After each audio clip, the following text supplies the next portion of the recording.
The Hermit's House, retold by S. E. Schlosser. She was nervous, and she did not know why. It was a perfect place for them to stay for the season, an old abandoned house where a hermit once lived. Perhaps she was spooked at the idea of sharing the house with a corpse, for the body of the hermit lay enshrined in a birch-bark coffin in the loft. It was an old custom, and one no longer popular among the Iroquois people, for which she was thankful. But the hermit had a reputation for being odd, and when he insisted on staying in his home after his death, the folks from the nearby village had done as he wished. The house was open to any who wanted to stay there, and hunters sometimes spent the night.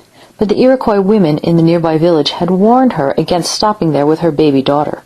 The house had a strange reputation, and the hermit himself had told the women of the village to stay away. She told her young husband what the village women had said, but he only laughed at that gossip. There was good hunting here, her man had declared, and soon they would prosper, and he could build a better home for her and their baby daughter. So they traveled along the footpaths until they came to the hermit's house, and they unpacked their few belongings in the front room. She would not, she told her husband, go up into the loft where the hermit's body lay in its birch-bark coffin. Her husband teased her for being cowardly, but she would not be moved from her decision. Her husband left the house soon afterward to hunt. She immediately put her daughter in the sling on her back and went to look for roots and berries.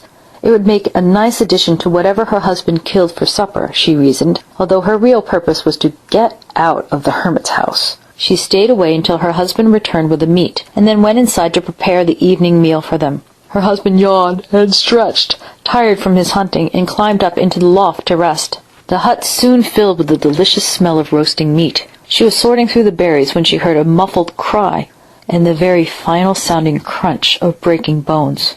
She stiffened in shock and was about to call out, but some instinct stopped her. As she stared upward, frozen in horror, blood started to drip from the rafters above the place her husband had lain down to sleep. She heard sounds of gnawing and slurping coming from the loft overhead.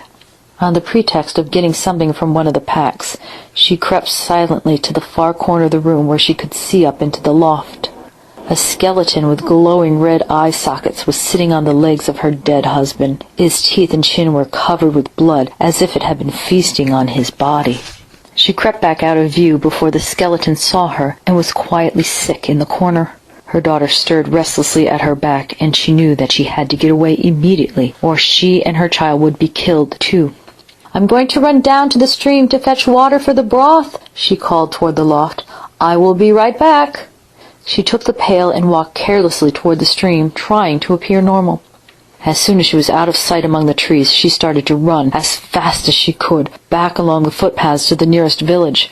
The baby bounced and bumped in the sling. Not liking the jarring movements, her infant daughter began to cry. Her wails were answered by a terrible howl from the direction of the house. The evil creature had just realized that they were escaping. The young mother ran as fast as she could through the darkening woods. She could hear the creature's howls growing closer as it pursued them, and she increased her speed, tearing off one of her scarves and throwing it down for the skeleton to maul. She heard the trees rustling behind her, and then the sounds of pursuit stopped for a moment as the beast pounced on her scarf and tore it to bits in its fury.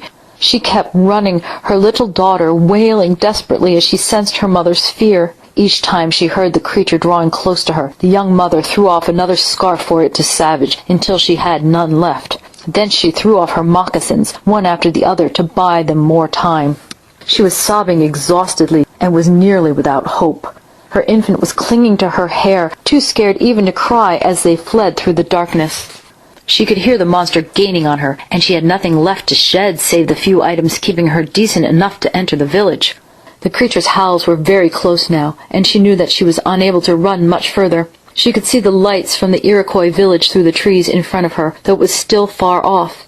In a last act of despair, she shouted the Iroquois distress cry, hoping someone would be near enough to hear it. To her joy, her call was taken up by women's voices from just outside the wall of the village, and answered by the warriors from within.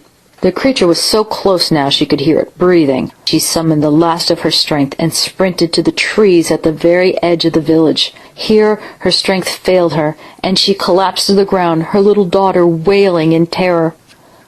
Before the monster could pounce on them, a party of warriors burst through the gates of the village. The creature leapt back into the trees as the warriors surrounded her, searching left and right for her attacker. They swung their torches wide when they glimpsed a figure in the trees, and the skeleton retreated farther into the woods. The young mother lay gasping and sobbing on the ground, too spent to speak. Realizing that it had lost its prey, the creature called to the young mother, "Today the luck was yours. We will see what tomorrow brings." Then it was gone. The warriors carried the young mother into the village. The women came to tend to her and her child while the warriors stood guard over them throughout the night. The next morning the woman told the chief her story, and the warriors went immediately to the hermit's home to search for the creature that had tried to kill her. They found her husband dead in the loft of the house, his neck broken, and a gaping hole in his side.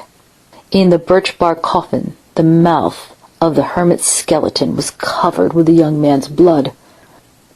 Enraged, the warrior set fire to the cabin. As the flames encompassed the house, a terrible howling and roaring came from the loft. Warriors were posted at each exit, but a long, low figure leapt through the flames and jumped out the back window. It looked like a jackrabbit, but its howls were not human. It dodged the war clubs thrown at it and escaped between the legs of two warriors. The creature disappeared into the woods, and though the warriors pursued, they did not catch it. But the vampire had lost its human shape and its powers. It did not come again to plague the young woman or her daughter.